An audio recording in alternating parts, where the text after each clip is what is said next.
नमस्कार, मेरा नाम डॉक्टर सुनील कुमार है और आज हम बात करते हैं वर्ल्ड सीओपीडी डे की, जो इस साल 19 नवंबर को मनाया जाएगा। तो इसके लिए सबसे पहले हम बात करते हैं कि सीओपीडी होता क्या है।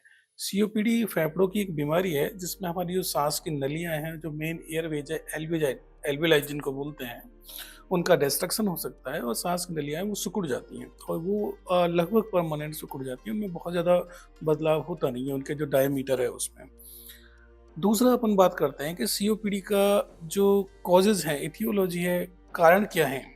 तो सीओपीडी का सबसे जो प्रमुख कारण है वो है स्मोकिंग। सीओपीडी के अप्रोक्सीमेटली 100% में से more than 80% patient COPD smoking वाले होते हैं। सेकंड जो मेजर कॉज है वो है जिसे ग्रामीण इलाकों में जो महिलाएं हैं वो बंद जगह पर लकड़ी जला के खाना बनाती हैं। तो ये एक बड़ा कॉज है, स्पेशली डेवलपिंग कंट्रीज में, जैसे इंडियन जो विलेजेस हैं उनमें एक बड़ा कारण है। तीसरा जो बड़ा बड़ा कारण है सीओपीडी का वो है एयर पोल्यूशन। इसके अलावा कुछ जेनेटिक कॉजेज हैं। लो लंग मतलब लंग का जो वॉल्यूम है वो बचपन में ही कम होता है। ये सारे कॉजेज हैं। इसके अलावा लंबे समय से कोई लंग्स की बीमारी हो तो भी अपने को सीओपीडी हो सकता है। नेक्स्ट जो हम बात करते हैं वो है सीओपीडी के लक्षणों की। तो सीओपीडी के जो लक्षण होते हैं वो होता है खांसी, जो यूजुअली बलगम के साथ में होती है, सांस लेने में तकलीफ जो धीरे धीरे समय के साथ बढ़ती जाती है। इसके अलावा चेस्ट में हैवीनेस और घरघराहट की आवाज आना, विस्लिंग साउंड आना, जिसको हम वीजिंग भी बोलते हैं।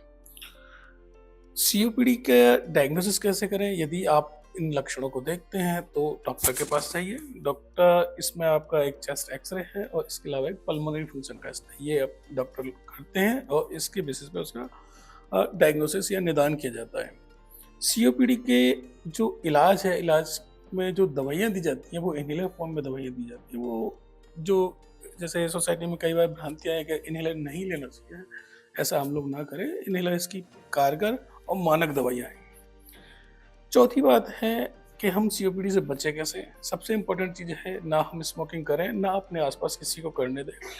एयर पॉल्यूशन वाली जगह पे अपन कोशिश करें कि वहाँ से बच के रहें।